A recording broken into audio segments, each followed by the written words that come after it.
first question. What is your reaction to the hashtag #MeToo movement?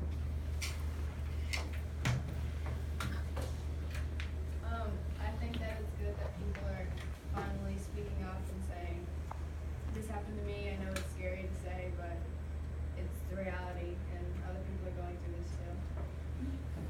Yeah, I feel like it's like a chance for them to like find it's like they've been holding it in, and then once other people start to do it, they kind of feel like it's more easier for them to like tell what happened. Yeah, because a lot of people on social media, if that happens, they get really uncomfortable just to talk about it. Yeah. It's kind of easy to say. Yeah, so with that question, most people won't speak up because, let's just say, an actress, okay, she is sexually assaulted or harassed.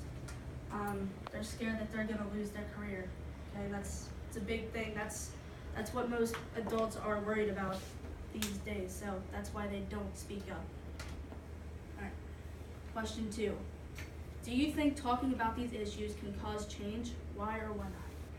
It definitely causes change because it's getting people more aware about the situation, and it causes like awareness for people to be more alert and maybe notice signs that maybe someone did get raped and they're just not talking about it, or maybe just like people become more aware so that they can prevent this rape from happening. For sexual harassment, it's not just getting raped or getting touched or molested. It's also if someone just told you something horrifying, and you don't ever want to hear that. It could be someone that you know, because most people that have been assaulted or harassed or whatever, they're the person who's done it to them are people that they know. So sexual violence is not just getting raped or molested. It's also hearing something or talking about something that is disgusting or Yeah. horrifying. Yeah, sexual. It's like someone. Let's just say they're like, okay, you're hot. You want to go out with me? Let's just say you say no, stop. I don't. Just stop, and they keep going. That's what sexual harassment is. Now, sexual assault is where they start touching you. That is sexual assault. So, Jackie, did good. Anybody else? It's also like hard to say something if it's somebody that you know and that you're close to, and then something just changes. It's hard to tell somebody else because maybe you still trust them even though they did something wrong, and it's just hard to tell somebody that happened. Yeah. And it's good that they're doing this MeToo movement with counselors, because it's really hard to get over something like that, and it's hard that that type of thing happened. So this MeToo movement helps people who want to admit but they can't. Yeah. All right. Anybody And else? along with that, like you hear about like rape and sexual assault all the time, but like, and they show you statistics, but like they might not be accurate because the way they find out is they ask people about these things. But people who have been raped or sexually assaulted, they might not feel comfortable opening up about it. So like rape and sexual assault might like actually be a lot more common than the world thinks. Yeah. No, the statistics are actually very low. You're right, because women and men who have been assaulted or raped don't like talking about it because they are uncomfortable about it, or they just don't want to remember what has happened to them. All right. So, question 3. Question 3. How do you think social media has played a role in the discussion around sexual harassment and assault? I think social media has played a huge role in this discussion, because social media is the way to make it easier for anyone to open up about what their issues are. Because if someone is asked in person, it's more odd and more, it just feels more uncomfortable than if you're typing something and posting it.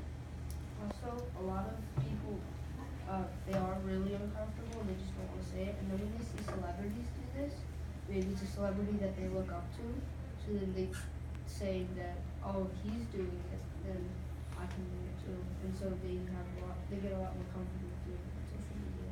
and then the victims realize that it's not just them who got assaulted, it's many other people also got it, so they open up more. Also, if if it's getting really hurt, then the police get into it a lot, and then they are more aware to look out for it. Yeah, telling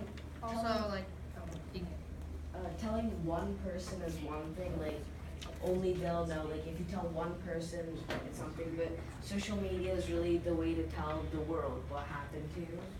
So it makes your voice more heard than just telling one person. Yeah. And also, like, if you see like a celebrity or someone you love to open up about it, that means like even though they're like millions of people look up to them, they still are okay with opening up about their vulnerabilities. And like you think if that person will like not worry about their pride and just like open up about these experiences, then I can do it too, and like it'll be safe and no one will like. This is building off of what Sid said, the social media. Like, if you tell one person, of course, they could tell someone else and someone else, but of course, it's gonna change a bit. I mean, that's usually what happens in a conversation, like when it's a chain of people. The words you say sort of change each time, and the message doesn't come as clearly as it would have if you just posted something and they could have reposted it, but there wouldn't be change in the words. So it's more clear way of showing what happened. Yeah, if you share with a single person, it's not really going to help you at all because you're only telling one person. And if you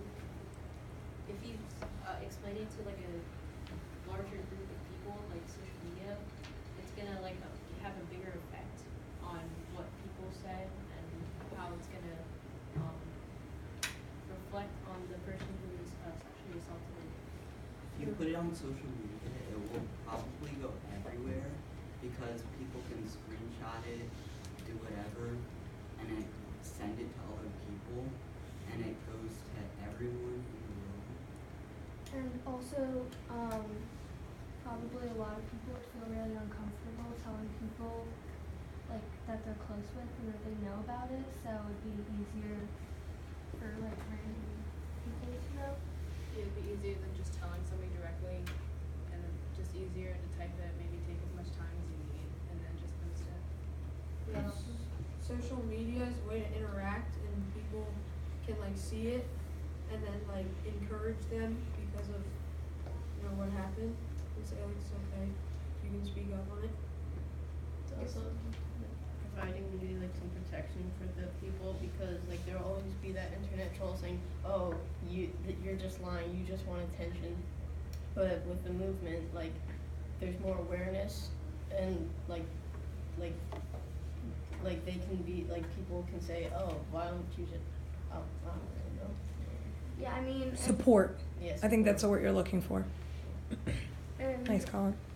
social media is also a way to let authorities and people with higher positions in authorities know about this type of thing without directly talking to authorities, because talking to police officers, news reporters, it can be intimidating because if it's a police officer, the person standing in front of you has, well, as I was saying before, a high position of authority, and so it can be intimidating to talk to them directly.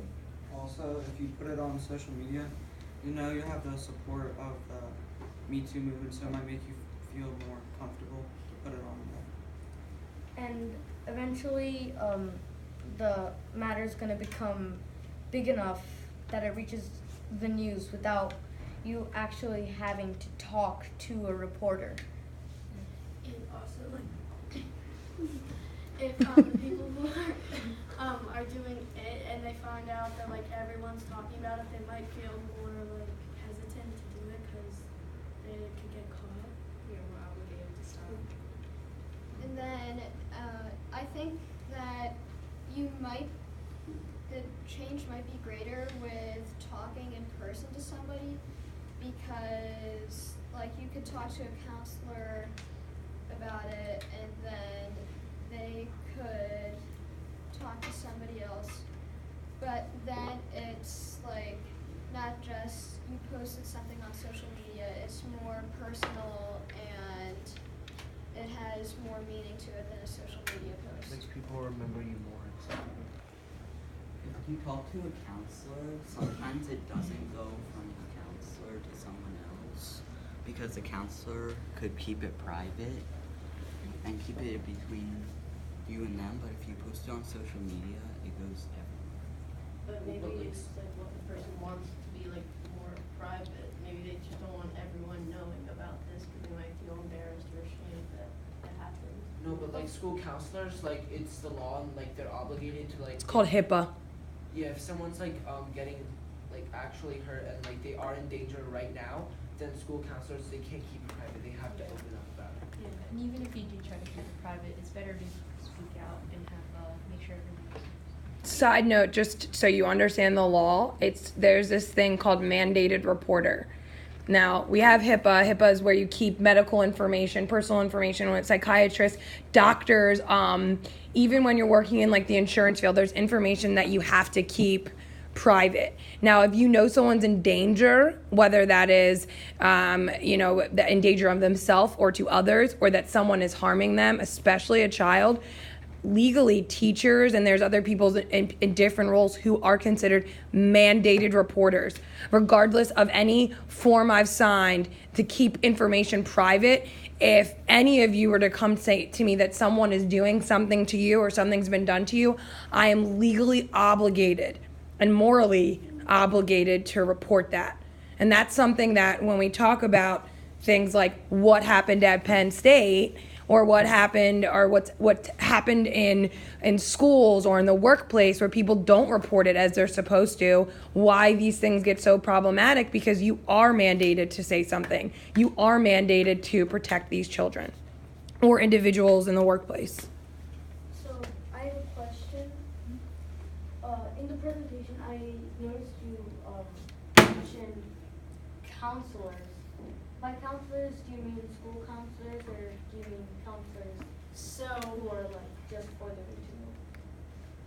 I mean, really, when you want to talk about, sexual harassment and sexual assault and speak up to a counselor, it could seriously be anybody. Like, it could be your school counselor, it could be a counselor that does something way different, because they can, like she was saying, report that. It could literally be. And the matter of wanting to keep it private, of course, it matters on the situation. If you really want the matter to become widespread, of course, you're gonna want to tell much more people about it. You wouldn't want to keep it private. You could post it on social media with the hashtag #MeToo. But a lot of people wouldn't want to be like having this public, because of course, I don't remember who said it, but it's embarrassing to some people. So it depends on the mindset of the person and whether they want to have it public or not. Yeah, that's the hardest part about this, is people want to keep it private because it affects careers, it affects the way people look at you. Like, it could affect everything, and that is the hardest part about speaking up. That is the hardest part. And I think that's another good thing about social media, because a lot of people, they won't reveal their real name as a username. Of course, you can tell, but that it's like a celebrity or something, or anyone in general, even a common person. If they don't have a username describing their name, then it's an easy way to get out a message without actually revealing who you are. And if the person who assaulted you